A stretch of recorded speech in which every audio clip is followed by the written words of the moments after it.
नमस्कार, जय जोहार। छत्तीसगढ़ न्यूज में आपका बहुत बहुत स्वागत है। चलिए देखते हैं आज की 25 फटाफट काम की और महत्वपूर्ण बड़ी खबरों को। पर इससे पहले आप वीडियो को कहां से देख रही हैं, कमेंट में बताना बिल्कुल ना भूलें। असनाहर मोड़ से छत्तीसगढ़ सीमा तक बनेगी चौड़ी सड़क। 14 किलोमीटर लंबी सड़क का निर्माण 1 साल में होगा पूरा। सोनभद्र जिले में बभनी क्षेत्र में असनाहर मोड़ से छत्तीसगढ़ सीमा तक 14 किलोमीटर सड़क का निर्माण किया जा रहा है। वनवासी कल्याण आश्रम काड़ी डार के प्रांत सह संगठन मंत्री आनंद के ने निर्माण कार्य की प्रगति का जायजा लिया। लोक निर्माण विभाग के अवर अभियंता जितेंद्र कुमार तिवारी ने बताया कि पुरानी पुलिया को तोड़कर नई चौड़ी पुलिया का निर्माण किया जाएगा। पुलिया की ऊंचाई बढ़ाकर सड़क का ढाल कम किया जाएगा। छत्तीसगढ़ की बोधघाट परियोजना के लिए 49,000 करोड़ मंजूर। बिजली के साथ मिलेगी सिंचाई सुविधा। छत्तीसगढ़ के लिए एक बड़ी और महत्वपूर्ण खबर सामने आई है। 45 साल से अवध में लटकी बोधघाट परियोजना को अब नया जीवन मिलने जा रहा है। प्रधानमंत्री नरेंद्र मोदी ने इस 49,000 करोड़ रुपए की महत्वाकांक्षी परियोजना को हरी झंडी दे दी है। मुख्यमंत्री विष्णुदेव साय ने दिल्ली में पीएम मोदी से मुलाकात के बाद रायपुर एयरपोर्ट पर मीडिया से ये जानकारी दी। ये परियोजना से बस्तर सहित आधे छत्तीसगढ़ में 7 लाख हेक्टेयर क्षेत्र में सिंचाई सुविधा उपलब्ध होगी और 125 मेगावाट बिजली का उत्पादन होगा। छत्तीसगढ़ में कोरोना वायरस का अलर्ट। अब तक 50 मरीजों की पुष्टि। छत्तीसगढ़ में कोविड-19 में मरीजों की तादाद लगातार बढ़ रही है। प्रदेश में कोविड संक्रमण से पीड़ित मरीजों की संख्या 50 पर पहुंच गई है। हालांकि अभी कोविड के जो भी मामले सामने आए हैं उनमें अधिकतर मरीजों में सामान्य इन्फ्लुएंजा जैसे लक्षण ही देखे जा रहे हैं, जैसे हल्का बुखार, सर्दी, खांसी या गले में खराश। विशेषज्ञों की माने तो इस लक्षणों के चलते अस्पताल में भर्ती करने की जरूरत नहीं पड़ी है। जलवायु परिवर्तन का खेती किसानी पर पड़ेगा असर। घटेगी धान और गेहूं की पैदावार। देश की अर्थव्यवस्था में खेती सबसे बड़ी कमाई और रोजगार का जरिया है। आज भी देश की 50% आबादी खेती पर निर्भर है। 3 जून 2025 को आर्थिक मामलों की मंत्रिमंडलीय समिति की बैठक में केंद्रीय कृषि मंत्री शिवराज सिंह चौहान ने कहा कि धान और गेहूं के मामले में हम पिछले 10 सालों में 40% आगे बढ़े हैं, लेकिन दलहन और तिलहन के मामले में हम पीछे रह गए हैं। छत्तीसगढ़ में सेना के जवान की टारगेटेड किलिंग। छत्तीसगढ़ में भारतीय सेना के जवान की टारगेटेड किलिंग से जुड़े एक मामले में राष्ट्रीय जांच एजेंसी ने एक गिरफ्तार आरोपी के खिलाफ चार्जशीट दाखिल कर दी है। ये मामला फरवरी 2024 में कांकेर जिले के आमा बेड़ा क्षेत्र के उसेली गांव मेले के दौरान हुई हत्या से जुड़ा है। एनआईए ने बीजापुर निवासी आशु कोरसा के खिलाफ आईपीसी की धारा 302 और 120 बी तथा गैर कानूनी गतिविधि अधिनियम की धाराओं 16, 18, 20, 38 और 39 के तहत जगदलपुर स्थित एनआईए की विशेष अदालत में चार्जशीट दाखिल की है।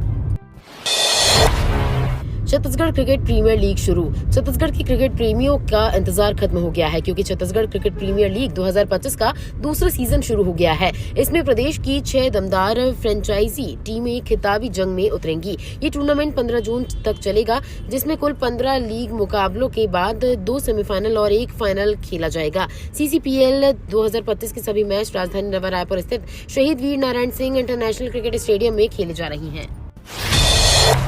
छत्तीसगढ़ में सुरक्षा बलों की बड़ी कार्रवाई। 1,45,00,000 के इनामी नक्सली ढेर। छत्तीसगढ़ में विधानसभा चुनाव के बाद से केंद्र सरकार ने नक्सलियों के खिलाफ अपनी कार्रवाई और तेज कर दी है। लगातार चल रहे ऑपरेशन के चलते अब नक्सलियों का सफाया तेजी से हो रहा है। इसी सिलसिले में बीजापुर जिले में सुरक्षा बलों ने एक बड़ी कामयाबी हासिल की है। सुरक्षा बलों ने 2 बड़े इनामी नक्सलियों को मुठभेड़ में मार गिराया है। इन दोनों नक्सलियों के पास से अत्याधुनिक हथियार भी बरामद हुए हैं। दरअसल ये मुठभेड़ बीजापुर के इंद्रावती नेशनल पार्क क्षेत्र में हुई है। छत्तीसगढ़ में बियर लवर्स के लिए खुशखबरी। गन्ने रस की तरह ग्लास में मिलेगा बियर। बियर पीने वालों के लिए छत्तीसगढ़ से बड़ी खबर सामने आई है। अब ताजा और फ्लेवर से भरपूर क्राफ्ट बियर का मजा लेने के लिए महानगरों की ओर नहीं भागना पड़ेगा। छत्तीसगढ़ सरकार ने माइक्रो बियर नियम 2025 को मंजूरी दे दी है, जिसके तहत अब राज्य में भी गन्ने का रस की तर्ज पर गिलास में क्राफ्ट बियर सर्व की जा सकेगी। इस बिजनेस की शुरुआत के लिए 25 लाख रुपए की लाइसेंस फीस तय की गई है। साथ ही माइक्रो बियर्स और उससे जुड़े रेस्टोरेंट का कुल एरिया कम से कम 6,000 वर्ग फीट होना चाहिए। केंद्रीय गृह मंत्री अमित शाह ने एंटी नक्सल ऑपरेशंस की सफलता पर अफसरों किया सम्मानित। केंद्रीय गृह मंत्री अमित शाह ने छत्तीसगढ़ में नक्सलवाद की लगातार मिल रही सफलताओं पर खुशी जाहिर की है। उन्होंने शुक्रवार को सीएम साई और डिप्टी सीएम समेत अभियानों में शामिल प्रदेश के टॉप कॉप्ट के साथ बैठक कर अब तक मिली सफलताओं के लिए बधाई दी। इस बैठक का वीडियो उन्होंने आज अपने सोशल मीडिया पर साझा करते हुए लिखा कि वे एंटी नक्सल ऑपरेशन को सफल बनाने वाले बहादुर जवानों से मिलने के लिए उत्सुक हैं। 2.5 करोड़ की साइबर ठगी करने वाले आरोपी गिरफ्तार। आईसीआईसीआई बैंक खाते से जुड़ा मामला। छत्तीसगढ़ के कवर्धा जिले में साइबर ठगी का एक मामला सामने आया है, जिसमें 2.5 करोड़ की ऑनलाइन ठगी में संलिप्त एक आरोपी नामदेव साहू को गिरफ्तार कर लिया गया है। बता दें कि नामदेव हाथी डोम गांव का निवासी है और ये गिरोह के लिए अपने बैंक खातों को किराए पे देता था। इसके बदले में उसी ठगों से 10% का कमीशन मिलता था। बता दें कि नामदेव साहू के नाम पर आईसीआईसीआई बैंक में करंट अकाउंट है, जिसमें अभी भी 70 लाख से अधिक की रकम जमा है। 15,000 किसानों को नहीं मिला डिजिटल आईडी, अब नहीं ले पाएंगे योजना का लाभ। छत्तीसगढ़ के महासमुंद जिले में 15,000 किसानों को अब तक डिजिटल आईडी नहीं बन पाया है। आईडी नहीं बनवाने से प्रधानमंत्री किसान सम्मान निधि से मिलने वाली राशि से किसान वंचित हो सकते हैं। 1,37,000 किसान पीएम किसान सम्मान निधि योजना के तहत पंजीकृत है। इसमें से 1,30,000 से सक्रिय हैं। अब तक 1,15,000 किसानों की डिजिटल आईडी बनाई जा चुकी है। 15,000 किसान डिजिटल आईडी बनाने में दिलचस्पी नहीं ले रही हैं। कॉलेजों में प्रवेश के लिए ऑनलाइन आवेदन शुरू। 17 जून को जारी की जाएगी मेरिट सूची। स्वशासी शासकीय दिग्विजय कॉलेज सहित हेमचंद यादव विश्वविद्यालय से संबंध कॉलेजों में प्रवेश के लिए ऑनलाइन आवेदन की प्रक्रिया शुरू हो गई है। ऑनलाइन आवेदन की प्रक्रिया 6 से 15 जून तक चलेगी। इसके बाद 17 जून को मेरिट सूची जारी की जाएगी। मेरिट सूची में शामिल विद्यार्थियों को निर्धारित समय के भीतर टीसी सहित अन्य दस्तावेजों के मूल व छाया प्रति के साथ आवेदन की हार्ड कॉपी कॉलेजों में जमा करानी होगी। मंत्रालय में चपरासी की नौकरी का झांसा। 2.62 लाख की ठगी आरोपी गिरफ्तार। रायपुर मंत्रालय में चपरासी की नौकरी दिलाने के नाम पर 2,62,000 रुपए की ठगी करने वाले फरार आरोपी को पुलिस ने गिरफ्तार किया है। पुलिस ने आरोपी सर्वजीत ग्रेवाल उर्फ पप्पू शर्मा को न्यायिक रिमांड पर जेल भेज दिया। भिलाई 3 टीआई अंबर सिंह भारद्वाज ने बताया कि BMY चरोदा संगम चौक निवासी कृपा राम रवानी ने इस मामले में शिकायत की है। बस्तर संभाग में 1,163 स्कूल सीधे बंद करेगी राज्य सरकार। कांग्रेस पदाधिकारियों ने लगाए आरोप। भाजपा सरकार ने पहले भी युक्तिकरण करते हुए कई स्कूलों को बंद किया था और इस बार भी 10,000 से ज्यादा स्कूलों को बंद करने की तैयारी राज्य सरकार ने कर ली है। उक्त बातें प्रदेश कांग्रेस कमेटी के उपाध्यक्ष बीरेश ठाकुर ने शुक्रवार को कांग्रेस भवन में पत्रकारों से चर्चा करते हुए कही। उन्होंने कहा कि प्रदेश की भाजपा सरकार युक्तिकरण के नाम से 10,463 स्कूलों को सीधे बंद करने का निर्णय ले चुकी है। इस तरह बस्तर संभाग की 1,163 एवं कोंडागांव जिले में 397 स्कूल बंद कर रही है।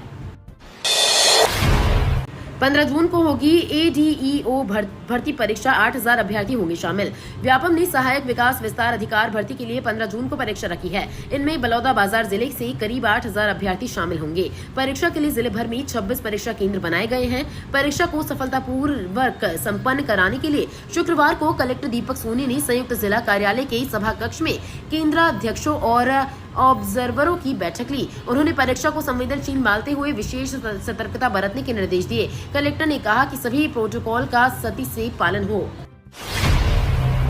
दाई बाबा हेल्थ मेला दिवस। 2,000 से ज्यादा बुजुर्गों को मिला येलो कार्ड।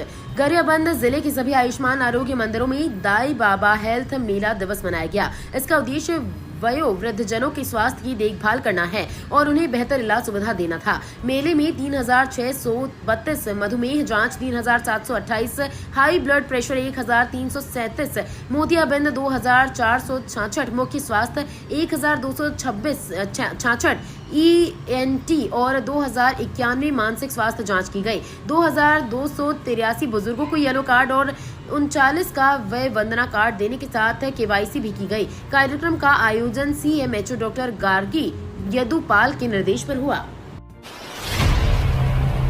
पाक बांग्लादेशी घुसपैठियों को ढूंढने जल्द बनेगी मोबाइल टीम। पाकिस्तान और बांग्लादेश से घुसपैठ कर आए लोगों को अब युद्ध स्तर पर अभियान चलाकर ढूंढा जाएगा। लगातार घुसपैठ की शिकायतों के बीच गृह मंत्री विजय शर्मा ने सभी जिलों को निर्देशित किया कि वे अपने जिलों में तत्काल मोबाइल टीम का गठन करें और जो घुसपैठियों को ढूंढेगी, हर जिले में एक मोबाइल निरीक्षण टीम गठित की जाएगी जो मौके पर जाकर तत्काल जाँच करेगी। इसके साथ ही एक टोल फ्री नंबर भी जारी रहेगा जिसमें लोग संदिग्ध घुसपैठ की जानकारी दे पाएंगे। मातृ शिशु अस्पताल को मिलेंगे 4 मेडिकल अफसर व 25 स्टाफ नर्स। जल्द खुलेगा जेनरिक मेडिकल स्टोर। कालीबाड़ी स्थित मातृ शिशु अस्पताल में 4 मेडिकल अफसरों व 25 स्टाफ नर्स की भी भर्ती की जाएगी। स्वास्थ्य मंत्री श्याम बिहारी जायसवाल ने शुक्रवार को अस्पताल का निरीक्षण किया। उन्होंने प्रसव पूर्व निगरानी कक्ष, पोषण पुनर्वास केंद्र समेत अन्य वार्डों का निरीक्षण किया। भर्ती मरीजों और उनके परिजनों से भी बात की और अस्पतालों में मिलने वाली सुविधाओं की जानकारी ली। रायपुर जिले में 1013 अतिशेष शिक्षक काउंसलिंग के बाद दी पदस्थापना। शिक्षक विहीन और एकल शिक्षकीय सरकारी स्कूलों में शिक्षक उपलब्ध कराने के लिए प्रदेश भर में अतिशेष शिक्षकों का युक्तियुक्तकरण किया जा रहा है। इसी कड़ी में रायपुर जिले में भी अति शिक्षकों का युक्तियुक्तकरण करने के लिए काउंसलिंग की प्रक्रिया पूर्ण कर ली गई है। रायपुर जिले को कलेक्टर ने बताया कि रायपुर में कुल 1013 अतिशेष शिक्षक हैं, जिनमें व्याख्यात 127 शिक्षक, 237 और सहायक शिक्षक 645 शामिल हैं। छात्रों के लिए बड़ी खुशखबरी, अब फ्री में कर सकेंगे CSIT समेत ये कोर्स। छात्राओं को तकनीकी शिक्षा की मुख्य धारा से जोड़ने के लिए छत्तीसगढ़ शासन ने बड़ा कदम उठाया है। संचालनालय तकनीकी शिक्षा विभाग द्वारा डिप्लोमा इंजीनियरिंग पाठ्यक्रमों में प्रवेश के लिए प्रथम चरण की ऑनलाइन पंजीयन प्रक्रिया 11 जून से शुरू होने जा रही है। इच्छुक छात्राएं इसके लिए 15 जून तक ऑनलाइन आवेदन कर सकती हैं। 20 जून को प्रवेश सूची जारी की जाएगी, जिसके बाद छात्राओं को 21 से 24 जून के बीच आवंटित संस्थानों में जाकर प्रवेश लेना होगा। मंत्रालय में अटैच 200 से अधिक कर्मचारी हटाए जाएंगे। GAD ने 3 दिन में मांगी रिपोर्ट। मंत्रालय में सामान्य प्रशासन विभाग की बिना जानकारी के अटैच अधिकारी कर्मचारी हटाए जाएंगे। सामान्य विभाग ने विभागों से ऐसे अधिकारियों कर्मचारियों की जानकारी मांगी है। इस संबंध में GAD के अंडर सेक्रेटरी ने सभी विभागों को पत्र लिखा है। बताया जा रहा है कि मंत्रालय के विभिन्न विभागों को मिलाकर 200 से अधिक अधिकारी कर्मचारी सामान्य प्रशासन विभाग की बिना जानकारी के अटैच हैं। छत्तीसगढ़ में चल रहे ऑपरेशन में 7 नक्सली ढेर, अंत के करीब लाल आतंक। छत्तीसगढ़ में बीजापुर में चल रहे नक्सल विरोधी अभियान में अंत तक 7 नक्सलियों को ढेर किया जा चुका है। इस ऑपरेशन को नेशनल पार्क में अंजाम दिया जा रहा है। इस दौरान जिन 7 नक्सलियों के शव बरामद किए गए हैं, उनमें केंद्रीय समिति सदस्य गौतम उर्फ सुधाकर और तेलंगाना राज्य समिति सदस्य भास्कर के शव शामिल हैं। अंतरिक्ष में नई कहानी लिखेंगे शुभांशु, 10 जून को भरेंगे उड़ान। भारत के अंतरिक्ष यात्री ग्रुप कैप्टन शुभांशु शुक्ला जल्द ही अंतरिक्ष में इतिहास रचने जा रही हैं। वो 10 जून को अमेरिका के स्पेस सेंटर से उड़ान भरेंगे और 11 जून को दोपहर 12:30 बजे अंतर्राष्ट्रीय अंतरिक्ष स्टेशन पहुंचेंगे। अंतरिक्ष यात्रा के दौरान ISS में शुभांशु 7 भारतीय और 5 नासा के प्रयोग करेंगे। भारत ने इस AX4 मिशन पर अब तक कम से कम 548 करोड़ रुपए खर्च किए हैं। पीएम मोदी को मिला आमंत्रण, सिख समूहों में आक्रोश। कनाडा के PM मार्क कार्नी द्वारा पीएम मोदी को G7 शिखर सम्मेलन में आमंत्रित करने पर वहां के सिख समूह नाराज हैं। विश्व सिख संगठन के अध्यक्ष दिनेश सिंह ने सवाल उठाया कि ऐसे देश के प्रधानमंत्री को कैसे आमंत्रित किया जा सकता है जो हरदीप सिंह निज्जर की हत्या में शामिल था। उन्होंने आलोचना करते हुए कहा कि ये न केवल सिख समुदाय का अपमान है, बल्कि कनाडाई मूल्यों का भी हनन है। राजधानी की डॉक्टर अंजलि बनी मिस यूनिवर्स छत्तीसगढ़। छत्तीसगढ़ के रायपुर की रहने वाली डॉक्टर अंजलि पवार ने मिस यूनिवर्स छत्तीसगढ़ 2025 का खिताब जीता है। अंजलि आने वाले महीनों में होने वाली मिस यूनिवर्स इंडिया प्रतियोगिता के लिए छत्तीसगढ़ का प्रतिनिधित्व करेंगी। दरअसल अंजलि का जन्म वारासिवनी में हुआ था और वो रायपुर में रहती हैं। उनके पास डेंटल सर्जरी की डिग्री है और वो पेशे से डेंटिस्ट हैं। ये तो थी आज की बड़ी खबरें। अगर आपको न्यूज पसंद आई हो तो वीडियो को लाइक और शेयर करना बिल्कुल ना भूलें। धन्यवाद।